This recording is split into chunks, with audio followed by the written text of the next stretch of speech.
Vamos entender melhor esse assunto. A gente comenta essa suspeita de ebola aqui no Brasil. Já em tela comigo, a infectologista do Hospital Alemão Oswaldo Cruz, a Giovana Marsola. Doutora Giovana, obrigada por nos atender. Bem-vinda aqui à CNN.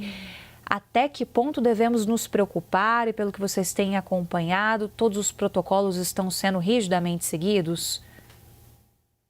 Isabel, depois da pandemia de Covid, a gente fica sempre com a pulga atrás da orelha quando surge uma doença com potencial pandêmico. Mas é importante ressaltar que o ebola é diferente do Covid. O primeiro aspecto é que o ebola não tem uma transmissão respiratória como o coronavírus. Então, a transmissão do ebola é por contato com fluidos. E esses fluidos são de um indivíduo infectado. Além disso, há uma outra diferença muito importante, que é de que os pacientes com Covid, eles transmitiam a doença antes de iniciar os sintomas, no que a gente chama de período de incubação. Já no ebola não é assim. O paciente, ele transmite no momento que ele inicia os sintomas. Por que isso é importante? Porque a gente consegue rastrear esses casos e isolar em tempo hábil de não haver uma transmissão. Então, sim, é uma doença de alta letalidade, que provoca preocupação em todos nós, e a gente, claro, deve ficar muito atento a isso, mas diferente do Covid, me parece, e é o que dizem os especialistas, que o potencial pandêmico desta doença é diferente. Por isso, as medidas de vigilância estão sendo implementadas em tempo hábil e todo caso suspeito, ele deve ser prontamente notificado para a vigilância epidemiológica, para que todas as medidas sejam implementadas de maneira eficaz. Doutora Giovana, importante, né? Você já começar aqui com a gente trazendo essa diferenciação entre uma coisa e outra, porque sim, a gente volta um pouco àquele fantasma da Covid, quando a gente vinha brasileiros que chegaram de países que já estavam com contaminação pelo coronavírus ali da Europa, da Ásia e trouxeram a doença para o Brasil. Então, essa diferenciação é importantíssima. Nesse trajeto, então, desse paciente que está com essa suspeita até o atendimento na ponta no hospital, isso diminui, então, a opção de que ele possa ter contaminado outras pessoas por conta dessas especificidades todas que você está trazendo para a gente?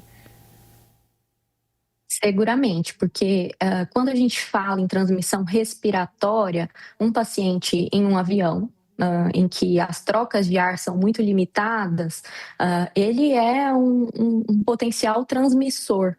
Quando a gente fala em uma transmissão por fluidos corpóreos, a chance aí de que a doença seja transmitida em um voo, ela é muito menor, porque você teria que ter contato com algum fluido daquele paciente. Então, seria vômito, sangue ou algo desse tipo. Além de que, se o paciente ainda estava em incubação, ou seja, se no momento em que ele realizou a viagem, ele não estava apresentando nenhum sintoma, ele não era um potencial transmissor. Diferente do que a gente via no Covid, que às vezes a pessoa ainda não tinha manifestado nenhum sintoma e já estava transmitindo a doença, o que dificultava muito o nosso rastreio. E em relação à prevenção, né? Como é que a gente atua nisso? Claro, pensando nas pessoas que, de repente, têm viagens programadas para essas regiões onde a preocupação é maior, como que se dá a prevenção à ebola? Bom, a prevenção ao ebola é evitar contato com casos suspeitos. Hoje, os casos suspeitos, eles estão bem localizados na República Democrática do Congo e tiveram alguns casos também na Uganda, que faz fronteira com o Congo. Não temos ainda relato de transmissão em outras áreas. Então, o primeiro critério para que haja a transmissão é que você frequente uma dessas áreas ou que você tenha contato com algum doente que, porventura, saiu dessas áreas e já estava sintomático.